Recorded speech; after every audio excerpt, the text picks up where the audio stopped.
Bonjour à tout le monde. Le sujet que je viens de l'exposer revêt une extrême importance dans le domaine juridique, surtout en droit pénal spécial, qui est la qualification juridique. Cette qualification est un procédé essentiel de droit, parce qu'elle constitue l'élément fondamental de travail des juristes, surtout les avocats, les juges, les procureurs de droit, etc. Donc, je souhaite que vous bénéficiez des informations incorporées dans cette présentation pour bien cerner cette notion. Ce travail est réalisé par l'étudiante Kbira Bounia sous l'encadrement de professeur M. Chaki. Le plan de mon exposé se divise en deux grandes parties. La première partie concerne les modalités ou les mécanismes de choix de la qualification des faits pénals. On va parler en premier lieu on va définir essentiellement la qualification juridique, puis on expose les modalités de cette qualification. La deuxième partie traite une application de la qualification droit pénal spécial pour bien cerner cette notion. On va appliquer cette qualification sur une infraction qui est l'escroquerie. Ensuite, on va appliquer tout ce qu'on va vu sur un cas pratique.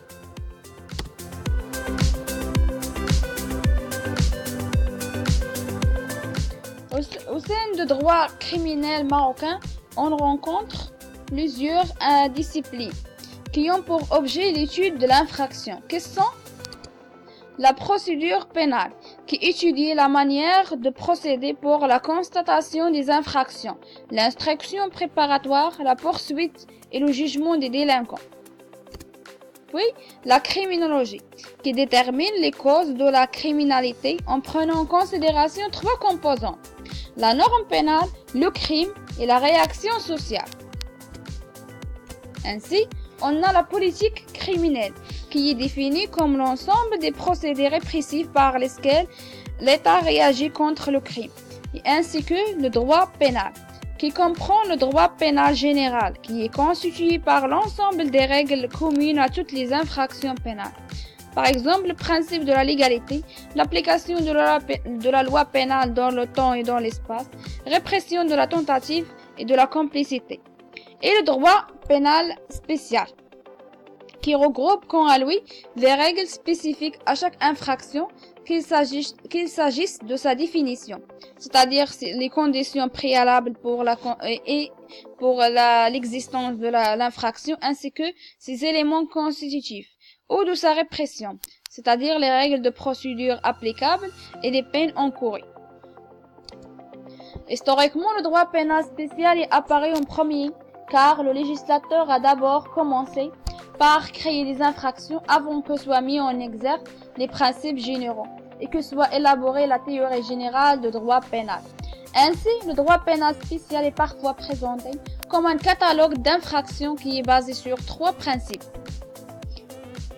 Le principe de l'égalité, c'est-à-dire le principe légaliste, qui résulte de l'application du droit pénal spécial du principe de la légalité des délits et des peines, qui signifie que les infractions et les sanctions doivent-elles être définies par la loi avec précision, qu'elle est notamment définie par les dispositions de l'article 3 et l'article 4 du Code pénal marocain. C'est-à-dire, il n'y a ni crime, ni sanction sans texte de loi. Et le principe de l'interprétation stricte, qui implique que les juges devraient appliquer mécaniquement la loi pénale sans pour l'interpréter. Mais cette conception ne résiste pas à la preuve de la réalité. Parfois même, la définition la plus claire et plus simple soulève des interrogations. Et la qualification, qui est un mécanisme intellectuel de comparaison des faits commis par l'agent avec les faits incriminés par la loi. En effet, la qualification, surtout en matière pénale, revêt une extrême importance. Ainsi, c'est la base de travail du juge qui est appelé à juger une affaire. Donc, il faut tout d'abord procéder aux faits réprimés par la loi pénale marocaine et les qualifier pour prononcer les sanctions encourues. Mais dans la pratique judiciaire, il ne semble ne semble pas assez facile de qualifier en présence des faits multiples et complexes qui sont susceptibles parfois de plusieurs qualifications qui restent soumis au pouvoir d'interprétation du juge. Donc, de quelle manière intervient cette qualification pénale des faits dans le droit pénal spécial? Pour répondre à cette problématique, il est tout à fait nécessaire d'étudier en première partie les modalités de choix de qualification des faits pénals pour procéder en seconde partie à l'application de cette qualification au droit pénal spécial. Première partie, les modalités de choix de la qualification des faits pénals. Donc, avant d'étudier les mécanismes de la qualification juridique, il est important de la définir.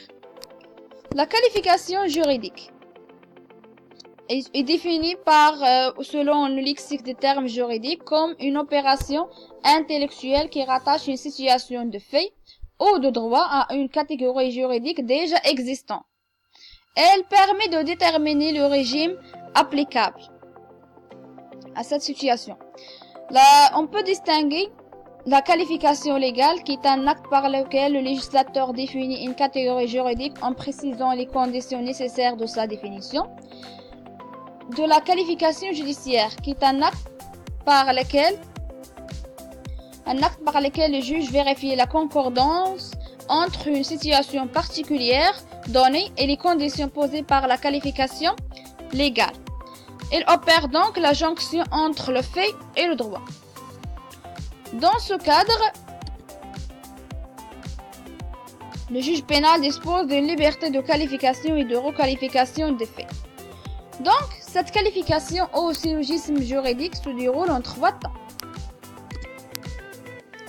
Une règle juridique, la majeure, c'est-à-dire la règle de droit posée par le législateur. La constatation des faits et leur qualification, appelée également la mineure, c'est-à-dire les faits qui ont en langue courante qui doit être transformée en langue juridique. Et la troisième étape, l'application de la règle de droit, c'est-à-dire la conclusion. C'est-à-dire on doit appliquer ces faits, on doit les appliquer des règles de droit. Les modalités de qualification. La qualification s'apprécie au moment de la commission des faits. Si postérieurement des faits nouveaux interviennent, il n'y a pas d'effet sur la qualification. En cours de procédure, il peut y avoir une requalification des faits car le juge est maître de la qualification. Si le fait requalifié dépasse la compétence du juge, il doit se déclarer incompétent et renvoyer l'affaire devant la juridiction compétente. Exemple, si on démarre sur un fondement correctionnel puis que le juge requalifie en crime, il doit se déclarer incompétent et renvoyer devant la cour d'appel. Donc, le choix des qualifications se différencie en cas de conflit des textes. Dans ce cas, la situation est la suivante. Le délinquant a commis un fait matériel unique, mais ce fait est susceptible de plusieurs qualifications en même temps. Comment choisir? On parle de concours réel d'infraction et le concours idéal de l'infraction. Donc, on définit en premier lieu le concours idéal de qualification. Il suppose qu'un acte est susceptible de plusieurs qualifications. Dans ce cas, il convient de choisir une seule qualification par l'application de l'article 118 du Code pénal marocain, qui prévoit que le fait unique susceptible de plusieurs qualifications doit être apprécié suivant la plus grave d'entre elles. Le juge pénal devrait éviter d'appliquer des qualifications incompatibles ou redondantes. Les qualifications incompatibles. Il y a incompatibilité de qualification lorsque la seconde infraction est la conséquence de la première. L'exemple typique, c'est celui de l'auteur d'un vol et auteur d'un recel. Dès qu'il détient la chose et la conserve, la recel n'est pas retenue seule. La qualification de vol sera caractérisée pénalement, parce que la recel est la conséquence de vol. S'il n'y a pas de vol, il n'y a pas de recel. L'exemple 2 qualifie un même fait de vol et de violence démontre une incompatibilité juridique. Car si un vol a été accompagné de violence, c'est qu'il constitue un vol avec violence réprimée en tant que tel, c'est-à-dire le vol aggravé. Les qualifications redondantes ou superposées. Une qualification est redondante lorsqu'elle recouvre des faits inclus dans une autre qualification. C'est l'hypothèse de la présence d'une règle générale et d'une règle spéciale. Il convient dans cette hypothèse de ne retenir que la qualification spéciale. Le concours réel d'infraction. Il suppose deux ou plusieurs infractions commises successivement sans que l'une ne soit irrévocablement jugée. Selon l'article 191.